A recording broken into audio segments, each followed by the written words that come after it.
अंधी और मॉडल बहू के पकवान। अरे छोटी बहू, आज तुम्हारी पहली रसोई है। खाने में क्या क्या आता है बनाने? पता है, बड़ी बहू ने तो रसमलाई, शाही तड़का और न जाने कई तरह के पकवान बनाए थे। हमारा तो दिल खुश हो गया था। आज बारी तुम्हारी है। अच्छा माँ जी, मुझे जो बनाना आता है मैं बनाकर आपके सामने ले आऊंगी। आप तो जानती ही हैं मैं एक मॉडल बहू हूँ, तो मेरा ज्यादा रसोई में योगदान कभी नहीं रहा। इसका मतलब मैं क्या समझूं? तुम्हें खाना वाना कुछ ज्यादा बनाना नहीं आता? नहीं माँ जी, ऐसी बात भी नहीं है, बना लेती हूँ। बड़ी आई जेठानी की तारीफ करने वाली। अरे मैं चाहूँ तो मैं भी अच्छा खाना बनाकर दे सकती हूँ, लेकिन क्यों करूँ? ये तो फिर मुझे जेठानी जी की तरह ही नौकरानी बनाकर रखेंगे। अरे श्रेया, तुम ज्यादा मत सोचो, तुम्हारा जो दिल करे वो बना कर ले आओ। कुछ देर बाद श्रेया पहली रसोई के नाम पर दूध में केलॉग्स डालकर और मैगी बनाकर डाइनिंग टेबल पर ले आती है। ये देखकर सास कहती है, अरे ये क्या है बहू, अपनी पहली रसोई में ये सब ऊटपटांग कौन बनाता है? अरे माँ जी, पहली रसोई में ये सब कोई नहीं बनाता, इसीलिए तो मैंने बनाया है, ताकि आपको डिफरेंट लगे। और वैसे भी पहली रसोई में तो आपने जेठानी जी के बनाए हुए पकवान खाए थे, और आपको पता है पकवान खाने से पेट खराब हो जाता है, इसलिए मैंने लाइट नाश्ता बनाया है। कहीं ये तुमने काम से बचने के लिए तो नहीं किया? नरेन, ये तुम कैसी बातें कर रहे हो? जानते नहीं हो मैं मॉडल हूँ, और वो पकवान कितना ऑयली होता है, अभी तो बताया। ये सब नहीं खाना चाहिए। इस हिसाब से तो श्रेया मैगी भी ठीक नहीं है, वो बहुत मैदे वाली होती है। खैर चलो, सब खाना खाते हैं। बहू, मैं तुझे आज कह देती हूँ, तू चाहे कितनी भी मॉडल सही, पर हम तो नॉर्मल खाना ही खाएंगे ना। इन सब से पेट नहीं भरेगा, इसलिए तू ये सब मत बनाया कर। जी माँ जी। ये सुनकर श्रेया बुरा सा मुंह बनाती है और कुछ देर बाद अंजना मंदिर से आती है। अरे छोटी बहू, जरा पानी तो लेकर आना। आई माँ जी, अभी 1 मिनट बस। हो, मैं मेकअप कर रही थी कि माँ जी ने बुला लिया। एक आंख में लाइनर लगा, दूसरे में नहीं। ऐसे तो नहीं जाऊंगी, दूसरी आंख में भी लगा ही लेती हूँ। अरे कहाँ रह गई बहू, तू तो बड़ा टाइम लगा रही है। अरे माँ जी, मैं आ गई, ये लीजिए पानी। अच्छा हुआ बहू तू आ गई, वरना वो तो मुझे प्यासा ही मार देती। तभी लाइनर लगाने के बाद श्रेया पानी का गिलास लेकर सास को देती है। इसी बात पर अंजना उसे सुना देती है कि मेकअप और मॉडलिंग से ही सब कुछ नहीं होता, घर का काम समय पर करना होता है, जो कि श्रेया को पसंद नहीं आता। अगले दिन घर पर कोई गेस्ट आते हैं तो श्रेया खाना नहीं बनाती। ऐसे में नैना ही सबके लिए बढ़िया सा खाना बनाती है, जिसे खाकर मेहमान बहुत तारीफ करते हैं। इस बात से श्रेया को बहुत चिढ़ मचती है। अंजना काम के लिए छोटी बहू को आवाज दे रही थी तो वो शॉर्ट कपड़े पहन कर आती है और कहती है, माँ जी अभी मैं बिजी हूँ और काम से बाहर जा रही हूँ, तो बड़ी दीदी काम कर लेंगी। वो तो कर ही लेती है, तू कब काम करती है मुझे ये बता। और कौन सा जरूरी काम आ गया जो इतना मेकअप पोत कर जा रही है छोटे कपड़ों में? माँ जी, you know I am model, तो बस मेरे एक इवेंट में मॉडलिंग परफॉर्मेंस है, मैं वहीं जा रही हूँ। देख बहू, हमें तेरा ये काम ज्यादा खास पसंद नहीं आ रहा, बेहतर होगा तू अपनी मॉडलिंग छोड़ दे। मैंने कहा था घर के काम काज भी कर ले, तू बिल्कुल भी खाना नहीं बनाती। अरे बड़ी बहू से कुछ सीख ले, तेरे बिना भी घर को अच्छे से संभाल लेती, लेकिन मजाल है कि तू ऐसा कर पाए। बस माँ जी, बहुत हो गया, जब से इस घर में आई हूँ उस दिन से बड़ी बहू बड़ी बहू बड़ी बहू ही सुन रही हूँ। अरे मैं भी इस घर का कुछ हिस्सा हूँ, लेकिन आपका सारा काम तो बड़ी बहू ही अच्छा करती है। मैं तो कुछ करती ही नहीं हूँ, इसलिए मैं कह रही हूँ आप एक चैलेंज लीजिए। आपकी दोनों बहू में से जो बढ़िया पकवान बनाएगा वो बेहतर बहू होगी। एटलीस्ट मैं अपने आप को प्रूव कर पाऊंगी इस चैलेंज से। अगर तू यही चाहती है तो तू ये भी करके देख ले। पूरे दिन में जो नाश्ता, दोपहर का खाना और रात का खाना तीनों बढ़िया बनाएगा, वही बेहतर बहू कहलाएगी। मैं तो चाहती हूँ तू जीत जाए, क्योंकि बड़ी बहू तो कर लेगी, लेकिन तेरा मैं कुछ नहीं कह सकती, क्योंकि चैलेंज अगले 2 हफ्तों में है। ये सारी बात दूर खड़ी नैना बहू भी सुन लेती है और गुस्से में श्रेया वहाँ से चली जाती है। वहीं नैना कहती है, माँ जी, मैंने आपकी सारी बात सुन ली है। मैं नहीं चाहती कि देवरानी जी हार जाएं, पर चैलेंज है तो निभाना ही पड़ेगा। अच्छा माँ जी, मैं मंदिर जा रही हूँ, थोड़ी देर में आ जाऊंगी। ठीक है बहू। श्रेया मॉडलिंग करने के बाद अपने बॉस की कार चलाकर आ रही थी तो रास्ते में अपनी जेठानी को गलती से टक्कर मार देती है, वो भी गुस्से में, और अपनी जेठानी को ऐसे ही छोड़कर चली जाती है। वहीं आसपास के लोग नैना को हॉस्पिटल ले जाते हैं, जहां अंजना आती है और नैना का इलाज चलता है। जिसमें उसकी दोनों आंखें कमजोर हो जाती हैं। नैना को कुछ भी दिखाई नहीं देता, जिस बात से वो बहुत रोती है। तो अंजना उसे संभाल कर कहती है, बस बहू रो मत, सब ठीक हो जाएगा। डॉक्टर ने बोला है ना, तू कुछ दिनों में ठीक हो जाएगी। माँ जी कैसे ठीक होंगी? मुझे तो सब कुछ धुंधला धुंधला दिखाई दे रहा है। कहीं इस हादसे में मेरी आंखें न चली जाए। और खाना बनाने की प्रतियोगिता भी थी, अब मैं वो कैसे करूंगी? विक्रम भी काम से बाहर है, मेरे पास नहीं है। रो मत बहू, तू ठीक हो जाएगी, भरोसा रख। तभी जूस लाकर देवरानी कहती है, जेठानी जी आप फिक्र मत कीजिए, ठीक हो जाएंगी। ये जूस पी लीजिए। मैंने जानबूझकर एक्सीडेंट नहीं किया, लेकिन जो भी हुआ अच्छा हुआ। अब इस अंधी को खाना बनाने के समय कुछ दिखाई नहीं देगा और मैं ही जीत जाऊंगी।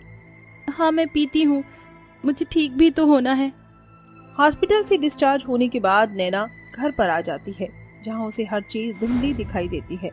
कई बार तो वो टेबल से टकरा जाती है और काम करने में असमर्थ होती है। तभी सास उसे हिम्मत देती है। 2 हफ्ते बीत जाते हैं। नैना थोड़ी बहुत ठीक हो गई थी, लेकिन आंखों से धुंधलापन गया नहीं था। उस दिन दोनों की पकवान बनाने की प्रतियोगिता थी। तभी सास कहती है, तो ठीक है, तुम दोनों प्रतियोगिता के लिए तैयार रहना आज। जी माँ जी, हम तैयार हैं। तभी दोनों बहू अलग अलग अपना सुबह का नाश्ता तैयार कर लेती हैं, जिसे खाकर सास और पड़ोसन कमला कहती है, अरे वाह, मुझे तो बड़ी बहू का खाना पसंद आया, पर छोटी बहू ने भी लाजवाब बनाया है। मुझे भी बिल्कुल यही लग रहा है। अच्छा हुआ मैंने तुझे बुला लिया, वरना दोनों बहू में से एक बहू रूठ जाती कि मैं एक का साथ दे रही हूँ। इसलिए तू अच्छे से जज करियो खाने को। तो चलो बच्चों, दोपहर के खाने की तैयारी कर लो और कुछ चटपटा पकवान बनाना। कुछ देर बाद अंधी बहू छोले को उबालने के लिए गैस पर रख देती है। वहीं मॉडल बहू उसका फायदा उठाकर कुछ सीटी आने से पहले ही गैस बंद कर देती है। जब दोपहर का खाना नैना बनाती है तो छोले हाथ में लेकर कहती है, अरे ये छोले क्यों नहीं पके? आधे कच्चे आधे उबले हैं, फोड़ देती हूँ इसको, मेरे पास ज्यादा समय नहीं है। कुछ देर बाद अंधी बहू के छोले भटूरे तैयार हो जाते हैं और मॉडल बहू के शाही पनीर और नान, जिसमें स्वादिष्ट तरीके से नैना ही बनाती है, लेकिन रिजल्ट बताया नहीं जाता। फिर दोनों बहू अपना तीसरा पकवान भी तैयार कर लेती हैं, जिसे खाकर कमला कहती है, सच बताऊं तो इस प्रतियोगिता की विनर बड़ी बहू है। मुझे यकीन नहीं होता आंखों से ठीक से दिखाई न देने पर भी उसने खाना इतने अच्छे से बनाया, जो कि मॉडल बहू तुमसे नहीं हो पाया। नहीं नहीं, ऐसे नहीं हो सकता। उसके खाने में तो बहुत नमक है। आपको लगा नहीं जेठानी जी नहीं जीत सकती? तुमने बिल्कुल ठीक कहा श्रेया, ज्यादा नमक तो था जिस वजह से मैं हार जाती, इसलिए मैंने दोबारा सब्जी की ग्रेवी बनाई। तुम बोल रही हो मेरी 5 इंद्रियों में से आंखें ठीक से काम नहीं कर रही, लेकिन जीभ से खाना चख लिया था, इसलिए मुझे पता चल गया। देखा बहू, तेरी ये चालाकी भी फेल हो गई आज। मैं अपनी इस हरकत पर बहुत शर्मिंदा हूँ। माँ जी, जेठानी जी, मुझे माफ कर दीजिए। मुझे आपकी तारीफों से चिढ़ हो रही थी, इसलिए मैंने ऐसा किया। फिर भी हार गई और वो एक्सीडेंट भी मेरी वजह से हुआ है, क्योंकि उस वक्त कार में मैं थी। गुस्से के मारे आपको ऐसे ही छोड़ दिया था। श्रेया, जो भी किया तुमने, मैंने तुम्हें उसके लिए माफ किया, क्योंकि तुम मेरी छोटी बहन की तरह हो, इसलिए सब भूल जाओ। इस तरह देवरानी को अपनी ही गलती का पछतावा होता है, जिसके बाद वो घर पर खाना बनाना अच्छे से सीखती है और सब खुशी खुशी रहने लगते हैं। कौशल्या अपनी दोनों बहुओं के साथ अपने घर के बाहर भंडारा करवा रही थी। उसकी दोनों मुस्लिम बहुएं उस भंडारे में उसका साथ दे रही थी। आसिफा लोगों को पूरियां बांट रही थी, तो सलोना लोगों को हलवा दे रही थी। वहीं कौशल्या उन सभी को आलू की सब्जी दे रही थी। तभी उनमें से एक आदमी आता है और कहता है, अरे बहन, भगवान तुम्हारा बहुत भला करे। शुक्रिया बहन, जो तुम हर महीने एक बार हम भूखे लोगों के लिए भंडारा करवाती हो और खाना खिलाती हो। अरे भाई साहब, ये तो ऊपर वाले की कृपा है हमारे ऊपर। हमें ऊपर वाला देता है और हम उसका इस्तेमाल सही जगह करते हैं। बस भगवान से दुआ करो कि उसकी कृपा हमारे ऊपर इसी प्रकार बनी रहे। वो आदमी भगवान से दुआ करके अपना भंडारा लेता है और वहाँ से चला जाता है। उसके बाद एक पंडिताइन आती है। जैसे ही आसिफा उसे पूरियां देती है, वो उसके हाथों से पूरियां लेती ही नहीं। बस करो, मैं तुम्हारे हाथों से ये पूरियां नहीं खा सकती। एक मुस्लिम होकर तुम लोगों को भंडारा खिला रही हो, ऐसा मत करो। हम लोगों को पाप में मत डुबाओ। ये सुनकर आसिफा को अफसोस तो होता है, लेकिन वो पंडिताइन को कहती है, आप तो एक पंडित हो और पंडित होकर आप हमसे बैर कर रही हो। जब ऊपर अल्लाह ने हमारे बीच में कोई फर्क नहीं बनाया तो आप क्यों बना रही हो? और रही बात मेरे मुस्लिम होने की, तो इसमें मेरा कोई कसूर नहीं। आसिफा ऐसा कहने के बाद पंडिताइन को पूड़ियां देती है, लेकिन इस बार पंडिताइन उसके हाथ से सारी पूड़ियां नीचे गिरा देती है। बस करो पंडिताइन, आपको ऐसा नहीं करना चाहिए। अगर आपको ये भंडारा नहीं खाना तो बेशक मत खाइए, लेकिन इस भंडारे का अपमान मत कीजिए। अपमान तो हो ही गया है, आखिर मुस्लिम लोगों के हाथ जो लगे हैं इसमें।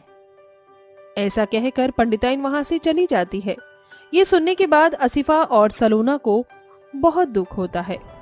एक मुस्लिम होना कोई पाप होता है क्या, जो लोगों ने हमें इतना बुरा समझ रखा है? दरअसल हम इतने बुरे तो नहीं। भंडारे में सभी लोग सलोना और आसिफा को कहते हैं, हमें इस बात से कोई फर्क नहीं पड़ता। आप हमारे लिए भगवान के समान हो और हम तो भगवान का शुक्र अदा करते हैं कि उसने आपको हमारे लिए भेजा है यहाँ। भंडारे में खड़े सभी लोग उनकी तरफ होते हैं, जिसके चलते आसिफा और सलोना खुश हो जाती हैं और खुशी खुशी सभी को भंडारा खिलाने लगती हैं। शाम को जब भंडारा सारा खत्म हो जाता है, वो तीनों सास बहू वापस अपने घर लौट आती हैं। लोगों को पेट भर के खाना खिलाना कितना अच्छा लगता है। हाँ, मुझे भी बहुत अच्छा लगा। तुम दोनों कितनी समझदार हो। अच्छा हुआ समय रहते मुझे भी इस चीज की अकल आ गई, नहीं तो मैं भी तुम्हारे साथ बुरी सास की तरह बुरा बर्ताव करती रहती। वो तीनों ऐसी बातें कर ही रही थी कि तभी कौशल्या का सबसे छोटा बेटा रवि अपनी पसंद की लड़की से शादी करके उसे घर पे ले आता है। अरे रवि बेटा, ये लड़की कौन है जिसे तू अपने साथ लेकर आया है? माँ, ये वैशाली है, आपकी बहू। मैं वैशाली से शादी करके उसे यहाँ लेकर आया हूँ। लेकिन बेटा, तूने हमें इसके बारे में क्यों नहीं बताया? हम तेरी शादी करवाते। दरअसल बात ऐसी है कि वैशाली के माता पिता जबरदस्ती उसकी शादी दूसरे लड़के से करवा रहे थे और इसी दौरान मुझे उसे भगाकर यहाँ लाना पड़ा। रवि के इतना कहते ही वैशाली कौशल्या के लेकिन पैर बेटा, छूने तूने लगती है। हमें इसके बारे में क्यों नहीं बताया? हम तेरी शादी करवाते। अरे बेटा, बहू दरअसल तो बहुत बात ऐसी है संस्कारी लेकर कि आया है। वैशाली के माता पिता जबरदस्ती रवि उसकी कुछ शादी कह पाता, दूसरे लड़के से करवा इससे रहे पहले ही थे और वैशाली इसी दौरान कहती है, मुझे उसे भगाकर यहाँ माँ जी, लाना पड़ा। हमारी हिंदू संस्कृति में इतने रवि के इतना संस्कार है कहते कि ही क्या बताऊं। वैशाली अब कौशल्या हर के कोई तो पैर इतना छूने लगती संस्कारी है। नहीं हो सकता ना। जिग जिग हाँ, जियो बहू, बहू, ये जुग बात जुग तो जियो। तूने बिल्कुल अरे सही बेटा, कही। हमारे बहू तो हिंदुओं बहुत की संस्कारी परंपराएं, लेकर आया है। संस्कार बहुत ही अलग है। रवि चलो कुछ तुम कह जाओ, पाता, कमरे में आराम इससे करो। पहले ही वैशाली कहती रवि है, उसे अपने कमरे में ले माँ जाता जी, है। हमारे हिंदू ऐसे ही संस्कृति में धीरे-धीरे इतने कुछ दिन संस्कार हैं कि बीतने क्या लगते हैं। बताऊं। और अब हर वैशाली कोई तो इतना जब ये संस्कारी देखती नहीं है हो कि सकता उसकी ना। सास केवल उसकी हाँ, जेठानियों बहू, को ये ही बात सबसे तो ज्यादा तुमने पसंद बिल्कुल करती सही है, कही। तो हमारे उसे हिंदुओं अंदर की ही अंदर परंपराएं, जलन होने संस्कार लगती है। बहुत ही अलग है। जब चलो देखो तुम ये जाओ, दोनों कमरे मुस्लिम में लड़कियां आराम मेरी करो। सासू माँ के आगे पीछे रवि उसे अपने कमरे में ले जैसे जाता मेरी है। सासू माँ को ऐसे अपने ही धीरे वश में ही धीरे कर कुछ लिया दिन है। बीतने लगते हैं। लेकिन और मैं वैशाली भी वैशाली जब हूँ। ये देखती है अपनी कि सासू उसकी माँ का सास प्यार केवल मुझे उसकी कैसे लेना है, जेठानियों को बहुत ही अच्छे सबसे से ज्यादा जानती पसंद हूँ। करती है। एक दिन फिर से कौशल्या अपनी दोनों मुस्लिम बहुओं को सुबह ही उठा देती है और उनसे भंडारा बनवाना शुरू कर देती है। जल्दी जल्दी हाथ बढ़ाओ, आज हमें शाम तक भंडारा करवाना है। आसिफा और सलोना दोनों भंडारा बना रही होती हैं। ये देखकर वैशाली अपने मन ही मन सोचती है, यही सही मौका है, आज मैं इनका सारा भंडारा खराब करवा दूंगी। इसके बाद इनके ऊपर इल्जाम डलवा दूंगी, फिर माँ जी इन्हें खूब सुनाएंगी और अगली बार इसे भंडारे में केवल मुझे ही अपने साथ रखेंगी। वैशाली मौके पर मौका ढूंढने लगती है। जैसे ही सारा भंडारा बनकर तैयार हो जाता है, वो खूब सारी मिर्ची और नमक लाकर हलवे और आलू की सब्जी में डाल देती है, जिसके चलते वो सारा खाना बर्बाद हो जाता है। जैसे ही कौशल्या अपनी दोनों मुस्लिम बहुओं के साथ भंडारा गरीब लोगों को खिलाती है, उन गरीब लोगों के मुंह में मिर्ची की वजह से जलन होने लगती है। अरे इतना तीखा खाना, अरे इतना तीखा खाना तो मैंने कभी नहीं खाया। मेरा मुंह जल रहा है, कोई मुझे पानी दे दो, कोई मेरी मदद करो। सभी की हालत बहुत ज्यादा बुरी हो जाती है। ये सब देखकर कौशल्या हैरान रहती है। तभी उनमें से एक आदमी कहता है, अरे ये सब इन दोनों मुस्लिम बहुओं ने जानबूझकर किया होगा। इन्हें तो हम हिंदुओं से बहुत नफरत होती है ना, शायद इन्होंने जानबूझकर हम लोगों के खाने में मिर्चियां डाली हैं। राकेश की बात सुनकर सभी लोग उन दोनों मुस्लिम बहुओं को सुनाने लगते हैं। जिसके चलते उन दोनों को बहुत बुरा लगता है। ये सब कैसे हुआ मैं नहीं जानती, लेकिन हम इतने सालों से आपको भंडारा खिला रहे हैं, आज तक हमने ऐसा नहीं किया और आपने एकदम से हमारे ऊपर इल्जाम लगा दिया। हम नहीं जानते कि ये गलती कैसे हुई है, लेकिन हम दोबारा से भंडारे का खाना बनाएंगे और आप लोगों को पेट भरकर खाना भी खिलाएंगे। बेचारी दोनों मुस्लिम बहू दोबारा से मेहनत करने लगती हैं। ये देख वैशाली फिर से चिढ़ जाती है। अच्छा, तो इस बार ये दोबारा से भंडारे का खाना बना रही हैं, लेकिन मेरे होते हुए ये लोगों को आज भंडारा खिला ही नहीं पाएंगी। अब की बार मैं भंडारे के अंदर जमाल घोटा मिला दूंगी। कुछ देर बाद जब भंडारा बन जाता है तो कौशल्या की दोनों मुस्लिम बहुएं उसके साथ मिलकर गरीब लोगों को खाना खिलाने लगती हैं। इस बार भंडारे में कोई कमी नहीं होती और सभी लोग आराम से भंडारा खाने लगते हैं। ये देख वैशाली छुपकर जमाल घोटा लेकर आती है और सब्जी में मिलाने ही वाली होती है, लेकिन तभी आसिफा पूरी खत्म होने के कारण दोबारा से पूरी लेने आती है, जहां वो वैशाली को देख लेती है। रुक जाओ वैशाली, ये तुम्हारे हाथों में क्या है, जरा मुझे दिखाओ। आसिफा वैशाली के हाथों में जमाल घोटा का पैकेट देख लेती है, जिसके बाद वो सब कुछ समझ जाती है। अल्लाह, ये तुम क्या कर रही हो? इसका मतलब पहले वाला भी खाना तुमने ही बर्बाद किया था। हाँ हाँ, तुमने सही पहचाना, मैंने ही सारा भंडारा खराब किया था, क्योंकि मैं नहीं चाहती कि तुम दोनों मुस्लिम बहुएं मेरी सास के साथ लोगों को भंडारा खिलाओ। तभी आसिफा सलोना और अपनी सास को भी बुला लेती है और उन्हें वैशाली की सच्चाई बताती है। सबके सामने सच्चाई आने पर वो शर्मिंदा होती है। तुम्हें पता भी है तुम क्या करने वाली थी? आज तुम्हारी वजह से कितने गरीब लोगों के पेट खराब हो जाते और कितने लोग हॉस्पिटल पहुंच जाते। अरे तुम तो हिंदू लड़की हो, तुम्हें तो इसके बारे में अच्छे से पता होना चाहिए।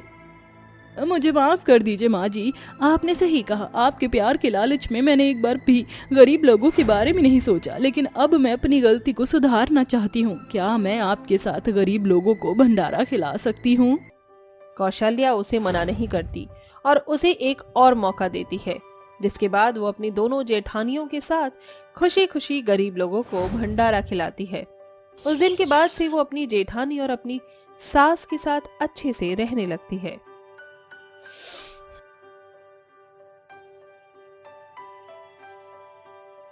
जी, घर में तो राशन खत्म हो गया है, अब क्या बनाऊं कुछ समझ नहीं आ रहा है।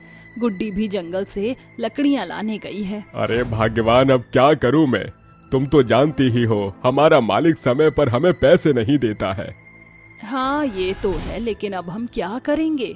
तुम जरा रुको, मैं कहीं से कोई जुगाड़ करता हूँ। ऐसा कहने के बाद रुपेश वहाँ से चला जाता है। उसके निकलते ही सोनम जंगल से लकड़ियाँ लेकर घर वापस आ जाती है। उसे देखकर उसकी माँ उर्मिला उसे प्यार से गुड्डी कहकर पुकारती है। अरे गुड्डी, अच्छा हुआ तुम आ गई। चलो इन लकड़ियों को अब यहाँ चूल्हे के पास रख दो। तुम्हारे पिताजी भी अभी बाहर गए हैं, वो अभी आते ही होंगे। ठीक है माँ, मैं आपकी खाना बनाने में मदद करती हूँ। बेटी, राशन तो खत्म हो गया है, तुम्हारे पिताजी राशन लेने गए हैं, वो बस आते ही होंगे। तभी रुपेश आ जाता है। उसके हाथ में एक थैला होता है जिसमें राशन का कुछ सामान होता है। लाला से मांग कर लेकर आया हूँ, लेकिन तुम तो जानती ही हो कि वो कितनी खिटपिट करता है राशन देने में। अब कर भी क्या सकते हैं जी, जो है जैसा है, हमें इसी में गुजारा करना पड़ेगा। चलो गुड्डी, सामान आ गया है, खाना बनाना शुरू करते हैं। दोनों गरीब माँ बेटी मिलकर खाना बनाने लगती हैं। कुछ ही देर में वो सभी एक साथ खाना खाते हैं और सोने चले जाते हैं। लेकिन रात को सोनम के सोने के बाद उर्मिला रुपेश से कहती है, अजी सो गए क्या आप? मुझे नींद नहीं आ रही। क्या हुआ भाग्यवान, नींद क्यों नहीं आ रही है तुम्हें? अजी मुझे अपनी बेटी की बहुत चिंता हो रही है। हम इतने गरीब हैं कि अपनी बेटी की शादी भी नहीं कर सकते। मुझे उसकी शादी की चिंता सता रही है। कैसे होगी हमारी बेटी की शादी? तुमने बिल्कुल सही कहा, उसकी शादी की चिंता तो मुझे भी है, लेकिन हम कर भी क्या सकते हैं? कल से मैं और मेहनत करूंगा और ज्यादा पैसा कमाने की कोशिश करूंगा। अपनी बेटी की शादी करवाने के लिए दोनों रोजाना ज्यादा मेहनत करते और खूब पैसा जोड़ने लगते, जिसके चलते वो अपनी बेटी के लिए एक अच्छा सा रिश्ता देखते हैं और उसकी शादी की रस्में शुरू कर देते हैं। रुपेश भैया, आपने अपनी बेटी को मेहंदी तो लगवा ही नहीं। मैं एक मेहंदी वाली को जानती हूँ, वो मेहंदी मात्र 5000 रुपए में लगा देगी।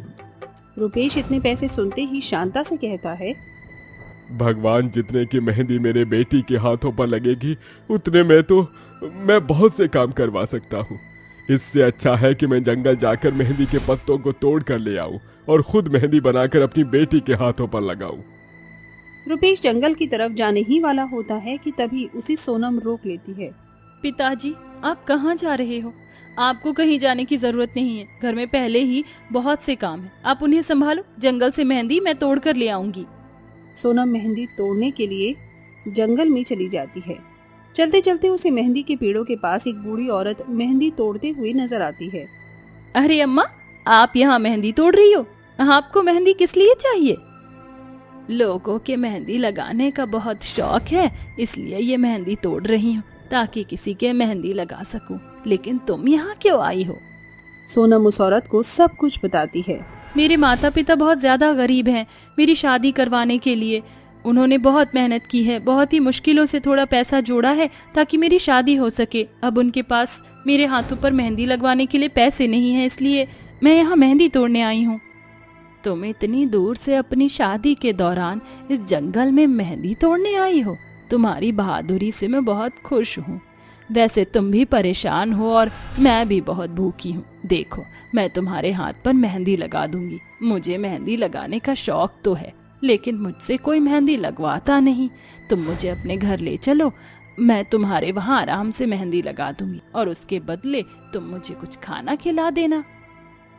हाँ हाँ, क्यों नहीं। अगर आप चाहती हो तो मैं आपको अपने घर जरूर लेकर चलूंगी और पेट भरकर खाना भी खिलाऊंगी। सोनम उस औरत को अपने साथ अपने घर पर ले आती है, जिसके बाद वो बूढ़ी औरत सोनम के एक हाथ पर मेहंदी लगाना शुरू करती है। देखते ही देखते वो उसके पूरे हाथ पर मेहंदी लगा देती है और दूसरे हाथ पर मेहंदी लगाना शुरू करती है। लेकिन जिस हाथ में उसने मेहंदी लगा दी थी, उसमें से अचानक से एक रोशनी निकलती है और उस रोशनी के अंदर से खूब सारे सोने के गहने निकलते हैं। ये सब देखकर वहाँ के सभी लोग अचंभित रह जाते हैं। मुझे तो यकीन ही नहीं होता, ये किसी चमत्कार से कम नहीं है। तुम्हारी बेटी की मेहंदी कोई मामूली मेहंदी नहीं बल्कि जादुई मेहंदी है। देखो जरा कितने सोने गहने निकल रहे हैं। सच कहा दीदी, ये तो एक चमत्कार ही है।